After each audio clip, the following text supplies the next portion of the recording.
नमस्कार दोस्तों, आप देख रहे हैं जेके भोजन मोटिवेशनल यूट्यूब चैनल। क्या मर्यादा पुरुषोत्तम राम ईश्वर के अवतार हैं? इनकी अलग अलग कहानियों में अलग अलग प्रकार का किरदार निभाया गया है। इनकी अलग अलग कहानियों में अलग अलग प्रकार से मर्यादा पुरुषोत्तम राम को दर्शाया गया है। किसी कहानी में इसे विष्णु के अवतार बताए गए हैं, किसी कहानी में इसे राम के अवतार बताए गए हैं। इसी प्रकार से अनेक प्रकार की कहानियों में अनेक अनेक प्रकार का राम का वर्णन किया गया है। इस देश के जो महान विद्वान हैं और जो वाल्मीकि के द्वारा लिखा गया रामायण है, उसमें भी इस शब्द का वर्णन नहीं किया गया है कि मर्यादा पुरुषोत्तम राम जो है वो ईश्वर के अवतार है। और सच्ची रामायण की पाठशाला में आप सभी का स्वागत है। चलिए हम लोग देखते हैं, क्या मर्यादा पुरुषोत्तम राम वास्तव में ईश्वर के अवतार हैं या इनकी जो है अलग अलग कहानियों में अलग अलग वर्णन किस प्रकार से किया गया है।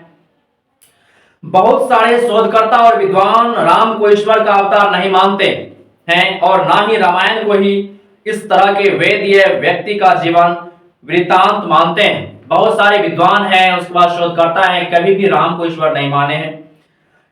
इसके अलावा मूल रामायण के लेखक वाल्मीकि ने अपनी कृति में कहीं भी राम के बारे में ऐसा कुछ नहीं लिखा है जो राम को ईश्वर अवतार सिद्ध करता हो।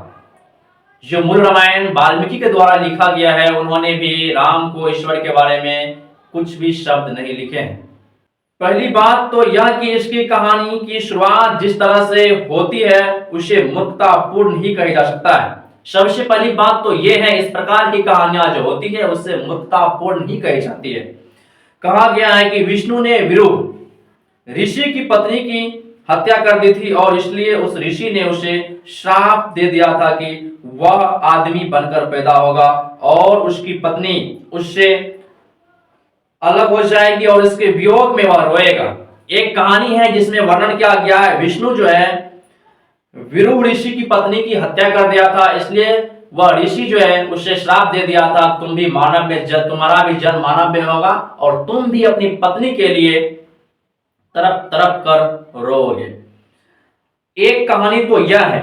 दूसरी कहानी में यह कहा गया है कि विष्णु ने जलंधरासुर की पत्नी वृंद्रा की सुंदरता से आकर्षित होकर उसके पति जलंधरासुर का छंद भेद धारण कर उसको मार दिया।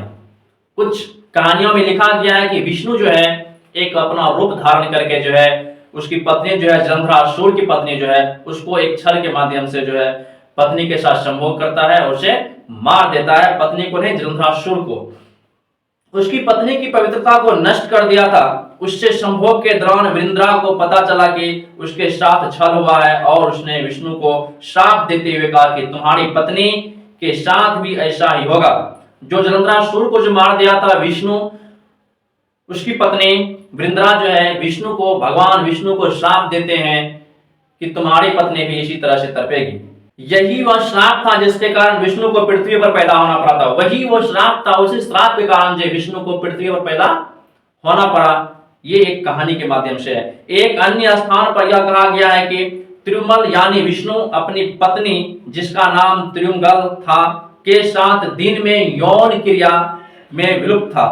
एक कहानी है, एक स्थान है, एक अन्य स्थान की कहानी है जिसमें लिखा गया है विष्णु जो है विष्णु के अवतार में जो है तिरुमल अपनी पत्नी तिरुमगल के साथ दिन में ही यौन संबंध बना रहे थे, यौन क्रिया कर रहा था।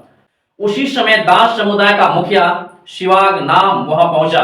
जब यौन संबंध बना रहा था उसी समय उस स्थान का जो मुखिया था वहां पहुंच गए। तिरुमलम ने उसके आने की परवाह नहीं की और अपनी पत्नी के साथ सहवास में लगा रहा। नाराज शिवागनमन दौड़ता हुआ नंदी के पास गया और उसे बताया कि कैसे उसकी अनदेखी की गई है। इस पर नंदी ने उसको श्राप दिया, तिरुमल को उस जमीन पर पैदा होना होगा और उसे अपनी पत्नी का वियोग झेलना होगा। इस तरह तिरुमलम को इस धरती पर आना पड़ा। तो देख रहे हैं हम लोग किस प्रकार से अलग अलग कहानियों में अलग अलग किरदार और अलग अलग घटनाओं के साथ विष्णु को जन्म लेना पड़ रहा है।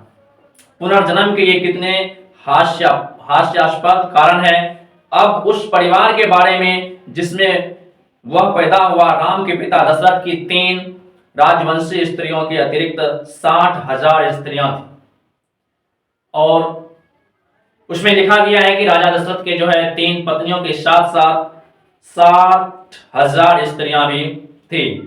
यह वह आदर्श पिता है जिसका पुत्र बनकर राम पैदा हुआ था।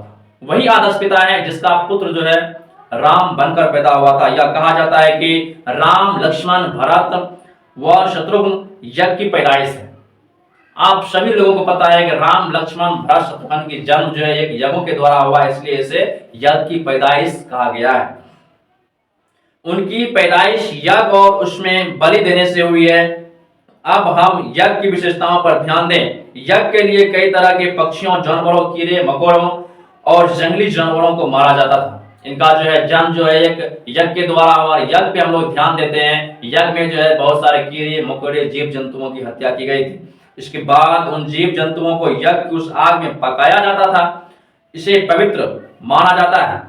उस यज्ञ में, उस हवन में उस जानवरों को मार के पकाया जाता था। उसे क्या माना जाता था? उसे पवित्र माना जाता था। ब्राह्मण लोग उसे खाते थे। तदनंतर दशरथ की पत्नियों को उन पुरोहितों को सौंप दिया जाता है जिन्होंने यज्ञ करवाया था। इन लोगों ने उन्हें गर्भवती बनाया। यह लिखा गया है कि ब्राह्मण जो है उस पके हुए जानवर को खाता था, उसका मांस का भक्षण करता था और उसके बाद यज्ञ संपन्न होने के बाद जिस ऋषि मुनि के द्वारा हवन संपन्न कराया जाता था, उसी ऋषि मुनि के साथ तीनों पत्नियों को भेज दिया गया और उसे गर्भ ठहरा दिया गया। रामायण के अनुवादक बंगाल निवासी पंडित मनमथनाथ दातार लिखते हैं, कौशल्या ने बड़ी खुशी खुशी एक घोड़े के 3 टुकड़े कर डाले। वो लिखते हैं कौशल्या जो है खुशी खुशी से एक घोड़े के 3 टुकड़े कर डाले। उसने बिना किसी मनोव्यथा के उस मृत घोड़े के साथ संपूर्ण रात बिता दी। उन्होंने मृत घोड़े के साथ संपूर्ण रात घोड़े से लिपटकर बिता दी। होता अद्वीर्य उक्ता और अन्य पुरोहितों ने तीनों रानियों के साथ संभोग किया और इस प्रकार दशरथ के पुत्रों की उत्पत्ति हुई। तीनों रानियों के साथ ऋषि मुनियों या ब्राह्मणों ने संभोग किया, जिसके कारण से उसे पुत्र की प्राप्ति हुई। क्या अवतार लेने का यह तरीका होना चाहिए? क्या इन तरह से, इन कहानियों के माध्यम से अलग अलग प्रकार से अवतार लेना, क्या यह सच है? यह तरीका होना चाहिए? क्या कोई कहानी इस बेढंगे तरीके से लिखी जानी चाहिए? क्या इस प्रकार की कहानियां जो बेढंगे तरीके से लिखी जानी चाहिए? देख लिया आप लोग राम की अलग अलग कहानियों में किस प्रकार से मर्यादा पुरुषोत्तम राम की किस प्रकार से चित्रण किया गया है। मिलते हैं फिर नेक्स्ट वीडियो में। जय भीम, जय संविधान, नमो बुद्धाय, जय हिंद।